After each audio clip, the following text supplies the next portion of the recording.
Peace and power, family. Welcome back to Unto Read with B, Quotes to Live By, where we talk about my favorite quotes from my favorite books. And this is episode 2 on All About Love, Bell Hooks, chapter 1, Clarity, Give Love Words. And I'm a youth organizer by trade, and I had did some presentations in some classes this week where I asked youth their definition of love, and so many of them was like, you can't put it in words, like there's no words to describe love. So I feel like this chapter is the best way to start this book because it gives you the words to even say what we're talking about, right? And the first quote I want to pull from is actually from Diane Ackerman, and it says, without a supple vocabulary, we can't even talk or think about it directly. And the it is love, right?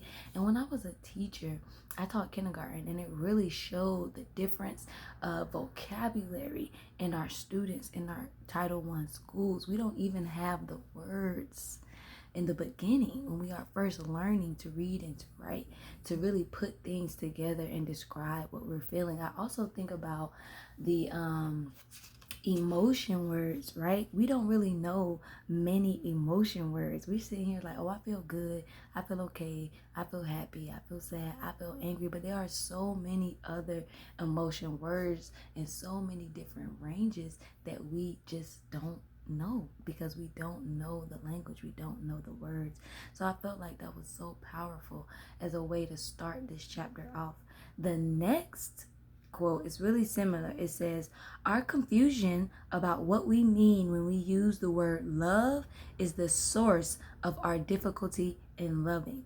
And again, she's naming the fact that because we don't know how to describe it, right? Because we don't know what we really mean when we say love, it's very, very hard for us to love somebody. It's very hard for us to do the action because we don't know the explanation, the definition. We don't know what we're supposed to be doing. And it shows up in so many different ways in how we act with one another. When we talk about love languages, right?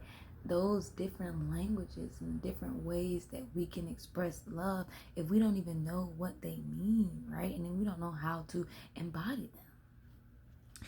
The next quote I want to talk about, it says, we use the word love in such a sloppy way that it can mean almost nothing or absolutely everything. And this is so powerful. And this is from Diane Ackerman again, because we really throw the word love around, right? We just use it whenever. And I'm one of those people who was like, definitely tell everybody you love them, give love to everybody, love always, move with love, act with love, right? But the reality is, in the past, I didn't really know what I was meaning when I was saying that, right? And I couldn't embody it completely because I didn't really know. I thought love was care. Like, that was my opinion of love, or that was my definition of love, is care. And that's what I had been shown. That's what I had lived through. That was my lived experience. So that was what I thought.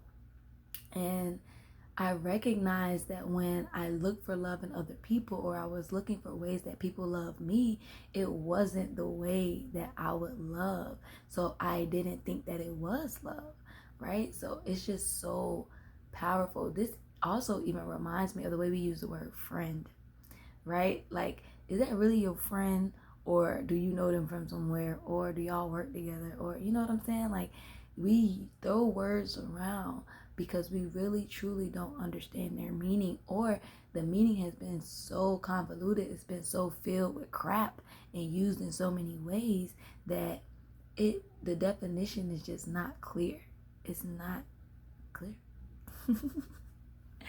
The next quote I want to talk about today as says, love can be defined as the will to extend oneself for the purpose of nurturing one's own or another's spiritual growth, right? And I think that this particular definition of love, which comes from Eric Fromm, is powerful, but still not as clear as I would need it to be in order for me to really start practicing love, right? Like, nurturing your own spiritual growth and nurturing someone else's spiritual growth. When we think of spirit, we think of like religion, right? And because I've had battles with religion in the past, it's very, very hard for me to think about spirit in a broad way, right? And I've been working on it. I have been working on my spiritual journey for so long, fam. And my definition of spirit has definitely expanded. But for folks who are still learning and engaging with love and what love means and really trying to find that root definition, this definition allows us to see that love is embodied in everything, right? Because when we think of spirit, some folks think of God, some folks think of the universe.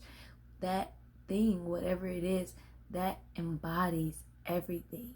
That spirit embodies everything. It's everywhere in every object, right? So when we think about this definition and connection to love, it's powerful to think that this is something that I can do anywhere, anytime, with anything, right? And I think that that's what I really get from this definition and this quote versus what a real definition of love would be.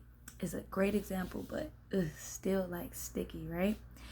But the next quote says, love is both an intention and an action. And it goes on to say, we choose to love, right? And I think this is super powerful, right? Because it's one thing I used to say when I was like going on dates and stuff, is like, this is not a date unless I intend for it to be a date, right?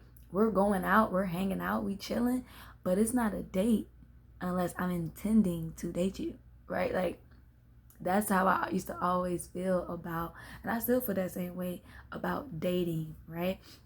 So when I saw this quote around love, I'm like, yo, that makes so much sense. I have to have the intent, the want, the intention to love in order for it to really be love that I'm doing, right? And it's an action. It's not just something you say, it's not just something you feel, right? It is an action. You have to move in love. And to go on to the rest of the quote, we choose to. We choose to do those actions. We choose in the moment before we act, is this with love or is this not with love, right? So I think that is such a powerful way to name and define and explain love. This next quote is Bell Hooks' Ingredients for Love. And I love this because it really does encompass and embody every single aspect of what I really, really think love is, right? Like, she names all of the pieces of love that we just can't explain because it seems so broad, right? It's like, it's too much. Love can't be all those things. And like, no, she's like, no, love is all of these. And the ingredients she has for love are care, affection, recognition, respect, commitment, and trust, as well as honest and open communication. When you see those different aspects, I think it's like 6 or 7, it's like, damn, love is all that.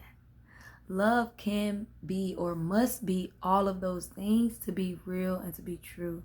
It has to have all of those aspects. Just one of those things by itself can still have a side of harm attached that makes it so it's not really love. Like, you can show me affection without respect. That's not love. You can openly communicate with me without recognizing my own self and what we're talking about. That's not love, right? So I think this is such a powerful and beautiful explanation of love.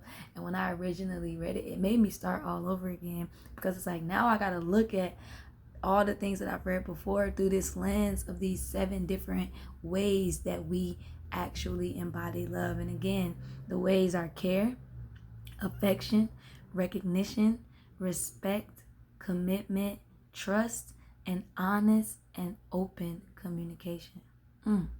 It's so powerful. I love that. The next quote is related to what we think we're doing when we say love. And it says, when we feel deeply drawn to someone, we connect with them. And that is, we invest feelings or emotions in them.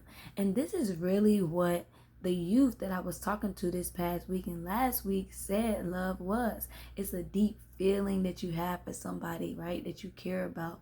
And I'm like, that feeling is not enough. Because it goes back to an earlier quote. It's an intention and an action.